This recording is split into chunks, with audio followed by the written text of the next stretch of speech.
Hello dear students, तो आज के सेशन में आपके साथ डिस्कस करने वाले हैं सेमीकंडक्टर का वन शॉट जोरदार वीडियो गाइस। बहुत ही इंपॉर्टेंट है गाइस। ठीक है, तो चलिए स्टार्ट करते हैं विदाउट एनी डिले। तो बेसिकली अगर कंडक्टिविटी के हिसाब से बात करें तो आपके पास थ्री टाइप के मटेरियल होते हैं। एक आपके मेटल्स या फिर कंडक्टर्स बोल सकते हो, दूसरे टाइप के सेमीकंडक्टर, तीसरे टाइप के इंसुलेटर।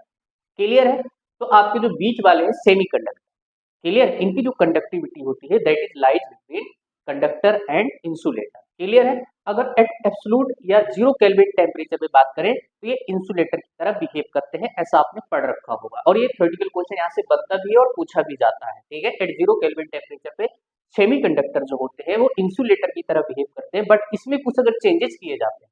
ठीक है, जैसे नाम से ही पता चल रहा है सेमीकंडक्टर, मतलब ये पूरे के पूरे ना तो इंसुलेटर है ना पूरे के पूरे कंडक्टर है। लेकिन अगर इसमें कुछ चेंजेस अपन करते हैं तो ये कंडक्टर की तरह क्या करते हैं, बिहेव करने लग जाते हैं। ठीक है, तो चलिए स्टार्ट करते हैं। इनका बेंडिंग डायग्राम भी होता है। ठीक है, वो सब चीजें यहाँ पे डिस्कस नहीं करेंगे, जो इंपॉर्टेंट है वही पार्ट यहाँ पे डिस्कस करेंगे। तो यहाँ पे हमने कुछ नोट पॉइंट लिखा है मेटल्स के लिए और सेमीकंडक्टर के लिए। तो फॉर मेटल्स की बात करें तो बेटा टेम्परेचर बढ़ाने से मेटल्स में क्या होता है, लार्ज नंबर ऑफ इलेक्ट्रॉन्स होते हैं, तो वहां पे क्या होता है, आपकी रेजिस्टिविटी बढ़ जाती है। क्यों बढ़ती है? क्योंकि होता है क्या है, नंबर ऑफ इलेक्ट्रॉन ज्यादा होने की वजह से जब टेम्परेचर बढ़ाते हैं तो इलेक्ट्रॉन्स की काइनेटिक एनर्जी बहुत हाई हो जाती है, तो आपस में धड़ाम धड़ाम क्या करते हैं, स्कैटरिंग करते हैं, टक्कर करते हैं। उस वजह से यहाँ पे रेजिस्टेंस जो हाई हो जाता है, कंडक्टिविटी उनकी लो हो जाती है। ठीक है, अल्फा जो होता है लीनियर थर्मल कोफिशिएंट जो भी है ना, मेटल्स के लिए क्या होता है, पॉजिटिव होता है। क्यों? क्योंकि यहाँ पे रेजिस्टिविटी इंक्रीज करती है। ठीक है, वहीं पे अगर बात करें सेमीकंडक्टर, सेमीकंडक्टर में टेम्परेचर बढ़ाने से उसकी रेजिस्टिविटी घटती है, बॉन्ड्स क्या होते हैं, ब्रेक होते हैं, इलेक्ट्रॉन्स फ्री होते हैं, कंडक्टिविटी बढ़ती है। अल्फा फॉर सेमीकंडक्टर क्या होता है, नेगेटिव होता है। थ्योरेटिकल क्वेश्चन यहाँ से बनता है, ये बात याद रखना बेटा, बहुत इंपॉर्टेंट है। क्लियर है? नेक्स्ट आगे बढ़ते बेटा types of semiconductor. Types of semiconductor की बात करें तो there are two types, intrinsic semiconductor, second one is extrinsic semiconductor. Intrinsic जो होते हैं वो प्योर फॉर्म होते हैं, इसमें कोई डोपिंग अपन नहीं करते। ठीक है, हमारे पास जो एलिमेंट होते हैं 14th ग्रुप के, कार्बन, सिलिकॉन, जर्मेनियम, ये सब किस में आते हैं, इंट्रिंसिक सेमीकंडक्टर्स में आते हैं। क्लियर है? ये बेटे इलेक्ट्रिकली न्यूट्रल होते हैं। नंबर ऑफ इलेक्ट्रॉन की जो कंसंट्रेशन होती है that is equal to number of holes, NH। NH का मतलब, H का मतलब होल, E का मतलब इलेक्ट्रॉन। ठीक है, ओके, यहाँ एक फार्मूला आपको याद रखे, कई बार जो है क्वेश्चन यहाँ से पूछे जाते हैं। ठीक है, Ni² equal to Na into NH। यहाँ पे जो Ni है ये इंट्रिंसिक सेमीकंडक्टर की कंसंट्रेशन है गाइस। ठीक है, तो Ni² Na इंटू NH हो जाता है। ठीक है, वहीं पे अगर बात करें एक्सट्रिंसिक सेमीकंडक्टर की, तो ये डोप्ड सेमीकंडक्टर होते हैं, इसलिए हम क्या करते हैं, किसी एलिमेंट्स की क्या करते हैं, डोपिंग करते हैं।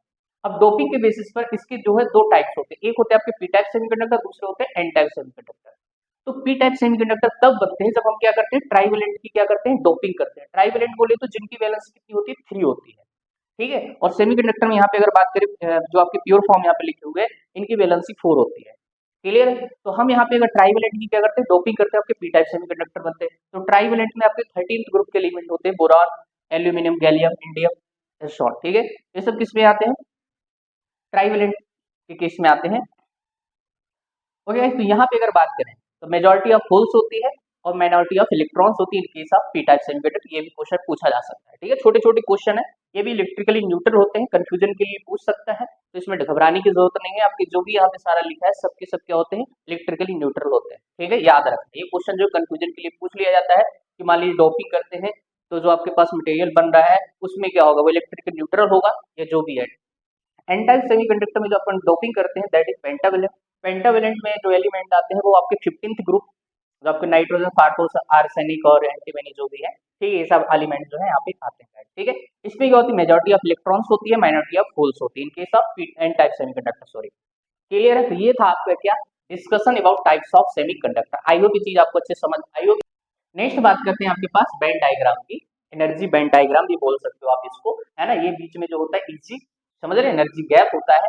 ठीक है, ये जो गैप होता है कंडक्टर्स के अंदर नहीं होता है, वो एक दूसरे को क्या करते हैं, ओवरलैप करते हैं। कौन? बैलेंस बैंड और कंडक्शन बैंड, इसलिए वो हाईली कंडक्टर होता है। ठीक है, इनमें क्या होता है, इंसुलेटर में बहुत हाई होता है, सेमीकंडक्टर में कहीं ना कहीं कम होता है। इससे क्या होता है, इनकी पॉसिबिलिटी होती है कंडक्टर की तरह बिहेव करने लग जाते हैं। ठीक है, तो अगर पी टाइप की बात करें बेटा, पी टाइप में क्या होता है, यहाँ पे मेजॉरिटी ऑफ होल्स होती है, माइनॉरिटी ऑफ इलेक्ट्रॉन्स होती है, तो बेसिकली इनको क्या चाहिए होता है, इलेक्ट्रॉन चाहिए होता है।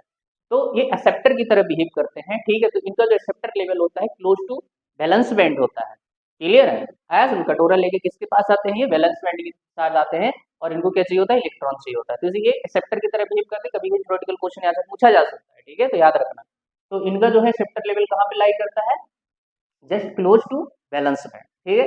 वहीं पर नेक्स्ट बात करें बेटा एन टाइप की, तो इनका अगर वेन डायग्राम की बात करें तो एन टाइप सेमीकंडक्टर में क्या होता है, मेजॉरिटी ऑफ इलेक्ट्रॉन्स होती है, माइनॉरिटी ऑफ होल्स होती है, ठीक है।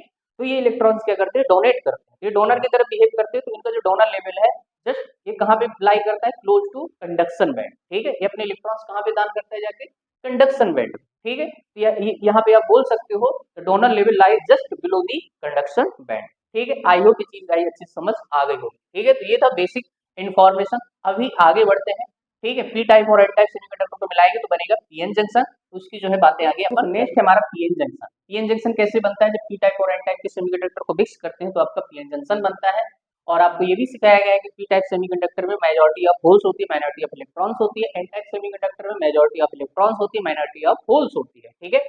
तो जब अपन इसको मिक्स करते हैं तो कुछ इलेक्ट्रॉन्स जो होते हैं निकल के एन टाइप सेमीकंडक्टर से किधर जाते हैं, पी टाइप सेमीकंडक्टर की तरफ जाते हैं और एक दूसरे क्या करते हैं, डिफ्यूज करते हैं, ठीक है। जिसकी वजह से डिफ्यूजन करंट फ्लो होता है, कहां से कहां फ्लो होता है, पी से एन की तरफ फ्लो होता है, ये भी आपको बताया जाता है, ठीक है। थ्योरेटिकल क्वेश्चन भी पूछ सकता है, ठीक है। और यहाँ पे एक टाइप का रीजन क्रिएट कर देते हैं, यहाँ से जो है होल्स निकल के इधर आते हैं, कुछ इलेक्ट्रॉन्स क्या करते हैं, डिफ्यूज करते हैं। एक्चुअल में जो होल्स होते हैं वो कहीं नहीं जाते, मूव कौन करता है, इलेक्ट्रॉन्स, लेकिन ऐसा हम बोलते हैं, ठीक है। तो इलेक्ट्रॉन यहाँ से चल के इधर आएंगे, ठीक है। जब होल्स को क्या करेंगे, डिफ्यूज करेंगे तो यहाँ पे नेगेटिव चार्ज एक्युमुलेट हो जाएगा और यहाँ पे पॉजिटिव चार्ज एक्युमुलेट हो जाएगा, ठीक है। तो यहाँ पे एक इलेक्ट्रिक फील्ड बन जाएगी, एक प्रकार से बैरियर बन जाएगा, जिस बैरियर को अपन बोलते हैं डिफ्लेशन लेयर, ठीक है। अभी एक दूसरे को जब डिफ्यूज करते हैं तो यहाँ से करंट फ्लो होता है, that current is called diffusion current. I hope ये चीज आपको अच्छे से क्लियर हो गई होगी, ठीक है। इसके बाद ये जो चार्जेस यहाँ पे एक्युमुलेट होते हैं, ये इमोबाइल होते हैं, ये चलते नहीं है, मूव नहीं करते हैं, ठीक है। यहाँ पे फिक्स होता हो जाते हैं, ठीक है। आया समझ, इलेक्ट्रिक फील्ड की यहाँ पे जो डायरेक्शन होती है बेटा एन से पी की तरफ होती है, ये भी थ्योरेटिकल क्वेश्चन पूछा जा सकता है, ठीक है। तो आई होप ये चीज आपको अच्छे से क्लियर हो गई होगी, ठीक है। तो ये है आपका पीएन जंक्शन। अब हम क्या करते हैं, इसकी बाइसिंग करते हैं, ठीक है। बाइसिंग जो है हम दो तरीके से करते हैं, फॉरवर्ड बाइसिंग होती है, आपके पास रिवर्स बाइसिंग होती है। फॉरवर्ड बाइसिंग में क्या होती है, यहाँ पे मैंने वो सारी चीजें मेंशन नहीं की है, आपको समझना है कि पूरा यही बना हुआ है, ठीक है। ये आपका पी टाइप, ये एन टाइप। जो फॉरवर्ड बाइसिंग में क्या होता है, जो बैटरी का जो कौन सा टर्मिनल है, पॉजिटिव टर्मिनल पी से जुड़ेगा और negative terminal N type semiconductor से जुड़ेगा, ठीक है। तो होता है क्या, पी को अपन पॉजिटिव की तरफ आते हैं, मैंने आपको पहले ही बताया है। एन में क्या होते हैं, इलेक्ट्रॉन्स होते हैं। तो बैटरी के पॉजिटिव टर्मिनल से यहाँ पे होल्स एक दूसरे क्या करेंगे, रिपल करेंगे। आपको इलेक्ट्रोस्टैटिक में पढ़ाया जाता है कि पॉजिटिव पॉजिटिव चार्ज है, फिर ऐसा बोले लाइक चार्ज एक दूसरे को क्या करते हैं, रिपल करते हैं, अपोजिट चार्ज एक दूसरे क्या करते हैं, अट्रैक्ट करते हैं।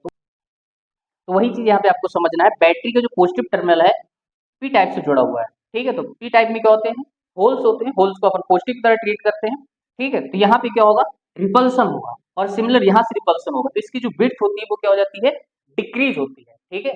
तो फॉरवर्ड बाइसिंग में आपसे ये भी पूछा जाता है, इसको बैरियर भी बोल सकते हैं, जो है ये बैरियर, ये पोटेंशियल बैरियर भी इसको बोलते हैं। तो पोटेंशियल बैरियर बोलो या विड्थ ऑफ डिप्लेशन लेयर बोलो, ये क्या होती है, डिक्रीज होती है in case of forward biasing. Next बात करते हैं रिवर्स बाइसिंग। रिवर्स बाइसिंग में क्या होता है, बैटरी का नेगेटिव टर्मिनल पी टाइप से जुड़ा होता है और बैटरी का पॉजिटिव टर्मिनल एन टाइप से जुड़ा होता है। तो आई होप ये चीज आपको अच्छे समझ आ गई होगी कि अब यहाँ पे क्या होगा, अट्रैक्शन होगा, क्योंकि इलेक्ट्रॉन्स इसके साथ क्या करेंगे, अट्रैक्ट करेंगे पॉजिटिव टर्मिनल के साथ, और यहाँ पे होल्स जो है नेगेटिव टर्मिनल के साथ क्या करते हैं, अट्रैक्ट करते हैं, जिसकी वजह से जो डिप्लेशन रीजन है, ये जो पोटेंशियल बैरियर क्या हो जाता है, इसकी विड्थ इंक्रीज कर जाती है, ठीक है। तो यहाँ पे मैंने यहाँ पे नोट पॉइंट लिख दिए। आई होप ये चीज आपको अच्छे समझ आ गई हो, क्योंकि कई बार जो है यहाँ से क्वेश्चन थ्योरेटिकल क्वेश्चन पूछे जाते हैं, ठीक है। तो रिवर्स बाइसिंग में जो पोटेंशियल बैरियर की विड्थ होती है वो क्या हो जाती है, बढ़ जाती है। फॉरवर्ड बाइसिंग में क्या होती है, डिक्रीज कर जाती है। रीजन आपको समझ आ गए होगा, ठीक है। नेक्स्ट जो है आपका आईवी ग्राफ देख लेते हैं for forward biasing and reverse biasing. Forward biasing में जो होता है हम देखेंगे आपका application part, that is diode, और रिवर्स बाइसिंग में जेनर टाइप, ठीक है। दोनों को अपन डिटेल में पढ़ेंगे, डोंट वरी, ठीक है। तो डायोड में क्या होता है, एक कट इन वोल्टेज होता है, प्रैक्टिकल डायोड की बात करें, वैसे आइडियल डायोड होता है, मैं डिस्कस करूंगा, ठीक है। कट इन वोल्टेज होता है, उसके बाद वो क्या करता है, वर्क करता है। तो यहाँ पे मैंने लिखा है कट ऑफ वोल्टेज, उसके बाद जो होता है इसमें करंट जो है आता है, या फिर ऐसा बोल सकते हैं ये वर्क करता है, ऑन कंडीशन में होता है। इससे पहले वाले रीजन, कट ऑफ वोल्टेज से अगर पहले वाले रीजन में है तो वर्क नहीं करेगा, ये अपन अभी डायोड में देखेंगे। दूसरा रिवर्स बाइसिंग की बात करें, तो रिवर्स बाइसिंग में आप देख रहे हो डिप्लेशन रीजन बहुत ज्यादा हाई होता है, ठीक है। तो यहाँ पे जैसे जैसे आप क्या करते हो, वोल्टेज इंक्रीज करते हो, एक टाइम ऐसा आता है जब हाई वोल्टेज होने पे ऑटोमेटिक क्या हो जाता है, ब्रेक डाउन करता है, और ये हाई अमाउंट में क्या करता है, करंट देता है, ठीक है। उस रीजन पे जहाँ पे आपको अब फिर चाहे कितना भी वोल्टेज बढ़ाओ, उसके बाद करंट हमेशा आपको बढ़ता हुआ नजर आएगा, ठीक है। जहाँ पे ऐसा होता है उस रीजन को, उस वोल्टेज को क्या बोलते हैं, break down voltage. Okay, so I hope guys ये चीज आपको अच्छे से क्लियर हो गई होगी, फॉरवर्ड और रिवर्स बाइसिंग। ठीक है, बहुत इंपॉर्टेंट है। ठीक है, यहाँ से कहीं से भी क्वेश्चन आपसे पूछे जा सकते हैं। ठीक है, नेक्स्ट बात करते हैं गाइस डायोड। ओके गाइस, तो नेक्स्ट अपन मूव करते हैं डायोड और जेनर डायोड की तरफ। ठीक है, तो सबसे पहले देखते हैं डायोड को, after that we will study Zener diode. बहुत इंपॉर्टेंट है, याद रखना यार, जेई और नीट के अंदर जो इससे क्वेश्चन आते हैं। दूसरा मैं आपको लॉजिक गेट पढ़ाऊंगा, यहाँ से क्वेश्चन जो है आने के चांसेस ज्यादा होते हैं और यहाँ से आ भी रहे हैं। ठीक है, तो बहुत इंपॉर्टेंट है, जितना भी मैथमेटिकल कॉन्सेप्ट यहाँ पे सिखा रहा हूँ, अगर जिस दिन आपने ऐसा पढ़ना सीख लिया ना यार, अपने खुद के ऐसे नोट्स बनाना, इस तरह से एनालिसिस करना, स्टडी करना, फिजिक्स आपके कंट्रोल में आ जाएगी, मैं आपको दावा के साथ बोल सकता हूँ guys। ठीक है, चलिए आगे बढ़ते हैं। तो देखते हैं यहाँ पे diode, it works in forward biasing. ये फिक्स है भाई साहब, फॉरवर्ड बायसिंग आपको समझ आनी चाहिए होता है क्या है। ठीक है, बैटरी का पॉजिटिव टर्मिनल पी के साथ जुड़ा होना चाहिए, बैटरी का नेगेटिव टर्मिनल एन के साथ जुड़ा होना चाहिए, तभी वो क्या होगा, फॉरवर्ड बायसिंग में होगा। बहुत सारे क्वेश्चन जो घुमा घुमा के पूछता है, आपसे नंबर से खेलता है, मैं भी आपको बताऊंगा। ठीक है, यहाँ पे सिंबल इसका कुछ इस तरह बनाया जाता है, ये जो एरो होता है ये पी टाइप को इंडिकेट करता है और जो डंडा होता है ये एन को इंडिकेट करता है। ठीक है, अगर एक आइडियल डायोड की बात करें तो उसके क्रॉस जो पोटेंशियल ड्रॉप होता है वो जीरो होता है। देखो एग्जाम में अगर कुछ भी ना बोले तो आपको आइडियल ही मानना है। ठीक है, और इसको जीरो मान लेना है। ठीक है, इसको पोटेंशियल ड्रॉप अक्रॉस डायोड, याद रहेगी ये बात। कभी कभी देखो आइडियल बोलता है, अगर कभी कभी नहीं बोलता तो उस केस में आपको आइडियल ही मानना है। ठीक है, अगर प्रैक्टिकल डायोड होगा वो 100% आपको बताएगा कि कौन सा है, जर्मेनियम है या सिलिकॉन है। ठीक है, तो प्रैक्टिकल डायोड में या तो आपके पास जर्मेनियम होगा या तो सिलिकॉन होगा, तो उसके करस्पॉन्डिंग पोटेंशियल ड्रॉप आपको दिया जाएगा। ठीक है, अगर सिलिकॉन है तो 0.7 होगा, जर्मेनियम है तो 0.3 वोल्ट होगा। क्लियर है, आई होप ये चीज आपको अच्छे से क्लियर होगी। हाँ, आइडियल डायोड के केस में अगर पोटेंशियल ड्रॉप नहीं है तो एक प्लेन वायर की तरह अपन ट्रीट करते हैं। ठीक है, वहीं पे अगर प्रैक्टिकल डायोड है तो इस डायोड को जस्ट बैटरी में आपको कन्वर्ट कर लेना है। ठीक है, पॉजिटिव और नेगेटिव टर्मिनल की तरह, और कुछ भी नहीं।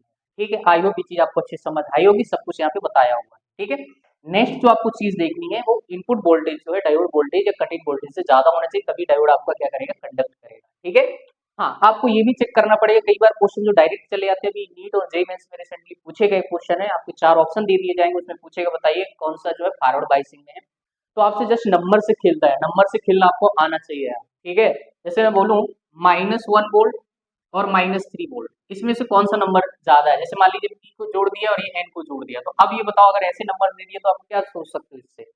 कभी कभी क्या करते हैं, इसको 0 वोल्ट देता है, इसको -1 वोल्ट देता है। ठीक है, तो ऐसे अगर नंबर दे दिया तो आपको चेक करना है कि फॉरवर्ड बायसिंग में, रिवर्स बायसिंग, आपको देखना है जो पॉजिटिव की क्लोज है। पॉजिटिव की क्लोज कौन है, -1 वोल्ट।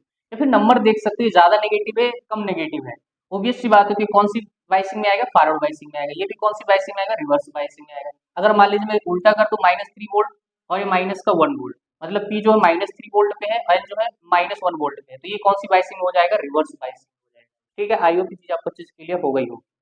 ठीक है, तो ऐसे क्वेश्चन देता है। ठीक है, तो ये नंबर से भी खेलना आपको आना चाहिए। ठीक है, अदरवाइज आप फंस जाओगे। ठीक, चलिए गाइस आगे बढ़ते हैं। नेक्स्ट जो है सर्किट में देख लेते हैं, अगर क्वेश्चन ऐसे आ गया तो कैसे सॉल्व करोगे गाइस। ठीक है, मान लो यहाँ से करंट आ ही गया, मान लो ये फॉरवर्ड बायसिंग में है, ये कंडक्ट कर रहा है। ठीक है, अगर आइडियल डायोड है, आइडियल डायोड है तो कुछ नहीं करना, सीधे सीधे V इक्वल टू IR कर देना, वो टाइम पास कर रहा है। ठीक है, इसका कोई रोल ही नहीं। अगर आइडियल डायोड है तो ऑब्वियस सी बात है, यहाँ पे ड्रॉप क्या हो जाएगा, जीरो हो जाएगा, पोटेंशियल ड्रॉप सिर्फ आपको यही वर्क करेगा। ठीक है, यही जुड़ा हुआ है। ठीक है, आपको प्लेन वायर की तरह ट्रीट करना है, रेजिस्टेंस ले लेना है, जो भी आपको दिया है दिया जाएगा। ठीक है, हाँ, अगर मान लीजिए प्रैक्टिकल डायोड है तो उस केस में आपको क्या करना है, V in minus V diode divided by R, यहाँ से आपको करंट निकल जाएगा। ठीक है, तो आई होप ये चीज आपको अच्छे से क्लियर होगी। कुछ नहीं करना है यार, जस्ट आपको इसको भी बैटरी मान लेना है ना, और यहाँ पे केवीएल वगैरह भी अप्लाई कर सकते हो अगर आपको ये चीज समझ नहीं आती तो। ठीक है, ये वहीं से आया हुआ है। ठीक है, तो अगर डायरेक्ट याद रह जाए तो कोई बड़ी बात नहीं है, कुछ नहीं करना, I equal to B in minus B divide by R. ठीक है, तो आप डायरेक्ट करंट निकाल सकते हो, ऐसे क्वेश्चन जो है पूछता रहता है तुम्हारे एग्जाम। ठीक है, नेक्स्ट बात कर लेते हैं बेटा जेनर डायोड की। It is use to regulate voltage. ठीक है, ये वोल्टेज को रेगुलेट करने में अपन यूज करते हैं सर्किट के अंदर। इसका सिंबल जो होता है कुछ ऐसा होता है। ठीक है, ठीक है, इसके क्रॉस जो पोटेंशियल अपन मानते हैं Z। ठीक है, अच्छा, इसका सर्किट एलिमेंट जो है कुछ ऐसा बनाएगा। ठीक है, घुमा के कैसा भी दिया जा सकता है, लेकिन आपको सिंपलेस्ट वे में जो मैंने बना के दिया है ऐसा होगा। यहाँ पे इनपुट वोल्टेज होगा, ये सीरीज रेजिस्टेंस होता है, यहाँ से जो करंट फ्लो होता है उसको IS सीरीज करंट बोलते हैं। ठीक है, यहाँ पे आपका जेनर वोल्टेज जो पैरेलल कॉम्बिनेशन में लगाए, इसके पैरेलल में जो है लोड रेजिस्टेंस लगाया हुआ है, जिसके क्रॉस पोटेंशियल ड्रॉप या आउटपुट बात करें कितना है, VL। ठीक है, आई होप ये चीज आपको क्लियर हो गई होगी। अब नेक्स्ट जो है, अब यहाँ पे आपको ये देखना है कि जो Bn की वैल्यू है BZ से क्या होना चाहिए, ज्यादा होना चाहिए, तभी कहानी आगे बढ़ने वाली है। ठीक है, तो यहाँ पे सीरीज करंट जो है आपको कैसे मिलेगा, IZ प्लस IL का क्या होगा, सम होगा। ठीक है, यहाँ से जो IS निकला है वो दो पार्ट में क्या हो रहा है, ब्रेक हो रहा है। ठीक है, एक पहली इक्वेशन ये बनेगी। दूसरा, अगर मुझे लोड की क्रॉस करंट निकालना है तो BL divided by RL just आपको ओम्स लॉ लगाना है, V equal to I R, ठीक है। अच्छा, अगर मुझे सीरीज करंट निकालना है, ठीक है, अगर कंडक्टिंग स्टेट में जो भी है, ठीक है, अगर V N greater than V Z है तो उस केस में आई एस कैसे आएगा, V in minus V Z divide by R S. V Z की वैल्यू आपको प्रोवाइड की जाएगी 110%, याद रखना, ठीक है। अगर कंडक्टिंग स्टेट में यू वर्क कर रहा है, ठीक है, तो उस केस में क्या होगा, वी जेड और वी एल एक दूसरे के पैरेलल है तो यहाँ पे जो पोटेंशियल ड्रॉप आएगा वो यहाँ पे आ जाएगा, क्योंकि आपको पता है पोटेंशियल जो होता है पैरेलल कॉम्बिनेशन में क्या होता है, सेम होता है, ठीक है। उस केस में आपको एक सॉल्व कर लेना है, ठीक है। तो आई होप ये चीज आपको समझ आई होगी, इतने से ही आपका काम हो जाना है और ऐसे ही क्वेश्चन पूछे जाते हैं, कोई बड़ी बात नहीं है, ठीक है। तो आई होप गाइस आपको डायोड और जेनोड अच्छे से क्लियर हो गया होगा। तो चलिए बढ़ते हैं आगे। ओके गाइस, नेक्स्ट जो है डिस्कशन ऑफ लॉजिक गेट, बहुत इंपॉर्टेंट है, याद रखना, ठीक है। यहाँ पे मैं जस्ट आपको बता दूं, यहाँ पे दो बिट जो अपन यूज करते हैं, एक जीरो और एक वन। जीरो का मतलब लो आप बोल सकते हो, वन का मतलब हाई और ऑन, ठीक है। यहाँ पे बेसिक जो गेट होते हैं आपके थ्री होते हैं, एक or gate, and gate, not gate, clear है। और गेट का सिंबल जो है सक्सेस जैसा होता है, यहाँ पे दो इनपुट होते हैं, इनका जो आउटपुट होता है y equal to a plus B से मिलेगा, ठीक है। इनका ट्रूथ टेबल देख लेते हैं फॉर और गेट। तो यहाँ पे a और b आपके इनपुट है, यहाँ पे आपका y equal to a plus B output है, ठीक है। तो अगर a जीरो b जीरो मतलब दोनों के दोनों ऑफ है तो आपको आउटपुट ऑफ मिलेगा, ठीक है। a ऑन है, b ऑफ है, तो आपका आउटपुट ऑन मिलेगा, क्लियर है, क्योंकि वन प्लस जीरो वन आएगा, ठीक है। सिमिलर आपने यहाँ पे रिवर्स कर दिया, ए को ऑफ कर दिया, बी को ऑन कर दिया, तो आपको क्या मिलेगा, ऑन कंडीशन मिलेगी। वन प्लस वन बोले तो दोनों के दोनों ऑन है तो ऑन मिलेगा, ठीक है। तो ये और गेट की कहानी है, ठीक है। नेक्स्ट अपन बात करते हैं एंड गेट। एंड गेट में भी दो इनपुट होते हैं, एक आउटपुट होता है, Y equal to A dot B करके निकालते हैं प्रोडक्ट से, दोनों ऑफ है, ऑफ मिलेगा। यहाँ पे सिंपल सा बात है, अगर इन दोनों में से कोई एक ऑफ है ना तो रिजल्ट जो है आपको ऑफ ही मिलेगा। ये तभी वर्क करेगा, तभी ऑन कंडीशन में होगा जब दोनों के दोनों जो इनपुट है वो कैसे हो, हाई हो, ऑन हो, ठीक है। तो आप यहाँ पे देख सकते हो जब ये दोनों के दोनों ए भी ऑन बी भी ऑन, तब आपको यहाँ पे क्या मिल रहा है, ऑन मिल रहा है, ठीक है। नेक्स्ट बात करते हैं बेटा नॉट गेट। नॉट गेट में क्या है, एक इनपुट होता है, एक आउटपुट होता है, ठीक है। एक इसको इन्वर्टर गेट भी बोलते हैं, क्या करता है, इनपुट को इन्वर्ट कर देता है। जैसे मान लीजिए आपने जीरो दिया तो इन्वर्ट करके क्या देगा, वन देगा। मान लीजिए आपको आपने इसे ऑन दिया तो ये ऑफ करके देगा, ठीक है। तो ये कौन सा गेट है आपका, नॉट गेट है। नेक्स्ट जो है आपका एंड गेट है गाइस, ठीक है। ये एंड प्लस नॉट का क्या है, मिक्स फॉर्म है। इसका सिंबल अगर सेपरेट बनाओगे तो ऐसा बनेगा, कंबाइन करके बनाओगे तो जस्ट आपको एंड गेट के आगे क्या करना है, जस्ट एक डॉट लगा देना है। तो इसका जो आउटपुट मिलेगा y equal to a dot b का बार करना पड़ेगा आपको, ठीक है। पहले प्रोडक्ट करना है, बाद में उसका इन्वर्ट कर देना। नेक्स्ट है नॉर गेट। और प्लस नॉट का क्या है, मिक्स फॉर्म है, ठीक है। अब यहाँ पे आपका और गेट प्लस नॉट, ठीक है, इसका combined form y equal to a plus b का होल बार, ठीक है। यहाँ पे एक डॉट लगा देना है, ठीक है। जब भी ऐसा दिखे आपको कहीं भी किसी सर्किट में तो इसका मतलब नॉर गेट है। अगर ऐसा आपको दिखता है सर्किट में, आपको यही दिखाया जाएगा, ना कि ये, ठीक है, आपको ये शॉर्ट में मिलेगा, ठीक है। तो अगर एंड गेट के आगे एक डॉट लगाए हो तो इसका मतलब कौन सा गेट है, एंड गेट है। और गेट के आगे डॉट लगाए इसका मतलब नॉर गेट है। तो आई होप ये चीज आपको अच्छे से समझ आई होगी। चलिए इनका ट्रुथ टेबल देख लेते हैं इन दोनों गेट का। After then we will study Boolean देख लेते हैं इनका ट्रुथ टेबल एंड गेट और नॉर गेट, ठीक है। तो कुछ नहीं करना है, एंड गेट के जस्ट ऊपर बार लगा देना, उसका इन्वर्ट करना है, ठीक है। तो यहाँ तक आप ऑलरेडी देख चुके हो। तो जस्ट ए डॉट बी का बार करोगे तो जो जीरो है सब वन हो जाएंगे, जो वन है वो जस्ट क्या हो जाएगा, जीरो हो जाएगा, ऑफ कंडीशन में आएगा, ठीक है। सिमिलर आपका नॉर गेट, तो और गेट के ऊपर जस्ट इन्वर्ट कर देना है तो आपका क्या हो जाएगा, यहाँ पे आप देख सकते हो, ठीक है। यहाँ पे और गेट लिखा हुआ है, ये समझ रहे ना, ये और गेट का आउटपुट है। हम इसका इन्वर्ट कर देंगे तो जीरो का वन हो जाएगा, वन का जीरो हो जाएगा, ठीक है। वन का फिर से जीरो हो जाएगा, वन का फिर से जीरो हो जाएगा। तो एक ही कंडीशन ऐसी है जहाँ पे ऑन मिल रहा है, बाकी सारी चीज क्या हो गया, ऑफ हो गया, ठीक है। वहीं पे अगर बात करें एक्सऑर गेट की, तो एक्सऑर गेट जो होता है y equal to A bar dot B plus A B bar, ठीक है। इसका मैथमेटिकल या बूलियन एक्सप्रेशन बोल सकते हो, इसका सिंबल जो है कुछ ऐसा बनाया जाता है, ठीक है। वहीं पे अगर बात करें एक्सनॉर गेट की, तो कुछ नहीं करना, जो एक्सऑर गेट है उसके ऊपर होल बार लगा देना है, तो आपके पास एक्सनॉर गेट मिल जाएगा, ठीक है। अब इनका ट्रुथ टेबल आपको समझ आ गया होगा, कोई बड़ी बात नहीं है यार। यहाँ पे इनपुट आपको दो ही लेना है, ठीक है। इनपुट आप ए बी बनाओगे, ठीक है, सेम सेम सेम चलेगा। फिर एक बार ए बार करोगे, ठीक है, एक बार बी बार करोगे, मतलब इन दोनों के लिए अलग से कॉलम बनाओगे, फिर ए बार डॉट बी करोगे और एक column A dot B bar करोगे, ठीक है। लास्ट में इन दोनों को सम कर देना, जो भी है वही आपका क्या हो जाएगा, आउटपुट आएगा। सिंपल सा है यार, ठीक है। ओके गाइस, तो नेक्स्ट जो है आपके पास बूलियन एक्सप्रेशन है, बहुत इंपॉर्टेंट है। कई बार क्या होता है, आपको क्वेश्चन जो एक्सप्रेशन के फॉर्म में, मैथमेटिकल फॉर्म के फॉर्म में दे देता है, उस केस में पूछता है कि बताइए कौन से गेट को रिप्रेजेंट करता है, तो उसको सॉल्व करना पड़ता है, ठीक है। वहां पे ये सारी चीजें यूज होती है, ठीक है। अगर ये चीज नहीं आएगा तो आप वहां पे क्वेश्चन सॉल्व नहीं कर पाओगे। सिंपल सा है, जैसे मान लीजिए आपके पास ए डॉट ए आ गया, जीरो इंटू जीरो आ गया, वन इंटू वन आ गया, तो आपका आंसर वही एक नंबर आ जाएगा, सिंपल था, ठीक है।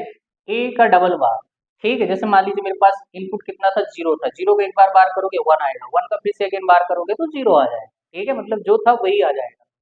अब जैसे मान लीजिए ए इंटू वन प्लस बी लिखा है तो आपको जस्ट आंसर क्या हो जाएगा, ए ही हो जाएगा। पूरा का पूरा एक्सप्रेशन ए पे डिपेंड कर गया। ठीक है, अब ए डॉट ए बार लिखा है, जैसे मान लीजिए इनपुट आपने 0 दिया तो उसका इन्वर्ट करोगे तो 1 आ जाएगा। ठीक है, अगर मान लो इनपुट आपने 1 दिया तो उसका इन्वर्ट करोगे तो 0 आ जाएगा। तो 0 इंटू वन या 1 इंटू जीरो का आंसर क्या आना है, 0 ही आना है ना, तो उस केस में आपका 0 हो जाएगा। ए डॉट बी का होल बार लिखा है, जिसको ब्रेक कर सकते हो प्लस के फॉर्म, बट कैसे, यहाँ पे बार सेपरेट हो जाएगा, ए बार प्लस बी बार। क्लियर है, बहुत जगह यूज होता है, याद रखना। ए प्लस बी का होल बार लिखा है तो मुझे जरूरत है कुछ डॉट के फॉर्म में, तो आप इसको कन्वर्ट कर सकते हो ए बार डॉट बी के फॉर्म में। ठीक है, बी बार आया समझ में। जैसे मान लीजिए ए प्लस बी का होल बार लिखा है तो आप इसको ए प्लस बी जस्ट लिख सकते हो, कौन सी वाली आइडेंटिटी, ये वाली। ठीक है, नेक्स्ट आपका ए डॉट बी का डबल बार लिखा है तो ए डॉट बी, जस्ट यही अपन यूज कर रहे हैं। ठीक है, नेक्स्ट मान लीजिए ए बार प्लस बी बार का होल बार लिखा है तो इसको आप ब्रेक कर सकते हो, A double bar dot B double bar, तो आपका जस्ट क्या आ जाएगा, ए डॉट बी, क्योंकि ए डबल बार ए हो जाएगा, बी डबल बार बी हो जाएगा। ठीक है, सिंपल सा है, कोई बड़ी बात नहीं है यार। अब तो हम बाकी पुरानी चीजें यूज कर रहे हैं पिछली वाली। ठीक है, ए बार डॉट बी बार का होल बार, तो इसको फिर से ब्रेक करोगे प्लस के फॉर्म में, A double bar plus B double bar A plus B.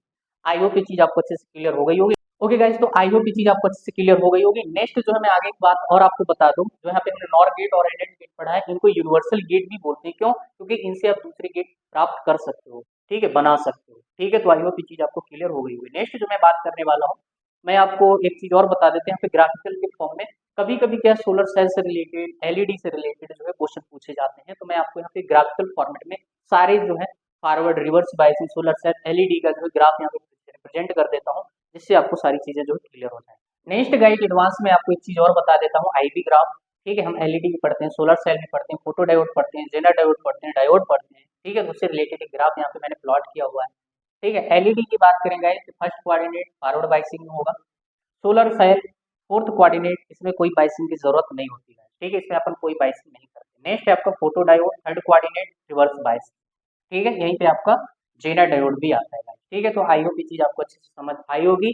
आज का डिस्कशन बहुत प्यारा था गाइस, सारी चीजें लगभग हमने कवर की, जहां से क्वेश्चन सबसे ज्यादा पूछे जाते हैं। वैसे पढ़ने के लिए आप ट्रांजिस्टर वगैरह भी पढ़ते हो, full wave half wave rectifier भी पढ़ते हो, उतना ज्यादा इंपॉर्टेंट नहीं, यहाँ से क्वेश्चन सबसे ज्यादा पूछे जाते हैं जितना हमने डिस्कशन किया है। ओके गाइस, तो आई होप आज का जो डिस्कशन आपको अच्छे से समझ आया होगा। हमने एकदम क्रिस्टल क्लियर बातें की, एकदम पॉइंट टू पॉइंट बातें की, हमने इधर उधर की कुछ भी बातें नहीं की है। क्वेश्चन जहां से पूछे जाते हैं एकदम वही बातें की हैं। ठीक है, यहीं से क्वेश्चन जो है सबसे ज्यादा आ रहे हैं आज। ठीक है, पढ़ने के लिए और भी बहुत सारी चीजें हैं, लेकिन फालतू हम टाइम वेस्ट नहीं करेंगे उस पर। ठीक है, जहां से क्वेश्चन आते हैं वही पार्ट पे ज्यादा फोकस अपन करने वाले हैं। ठीक है, तो चलिए फिर मिलते हैं आपको नेक्स्ट वीडियो में। अगर वीडियो अच्छा लगे तो लाइक करो यार, चैनल को सब्सक्राइब करो, इससे अपने को भी एनर्जी मिलती है कंटेंट देने। ठीक है, तो इसी टाइप की वीडियो पाने के लिए आप चैनल को सब्सक्राइब कर सकते हो गाइस। चलिए मिलते हैं फिर आपको नेक्स्ट वीडियो में, तब तक के लिए thank you, good luck to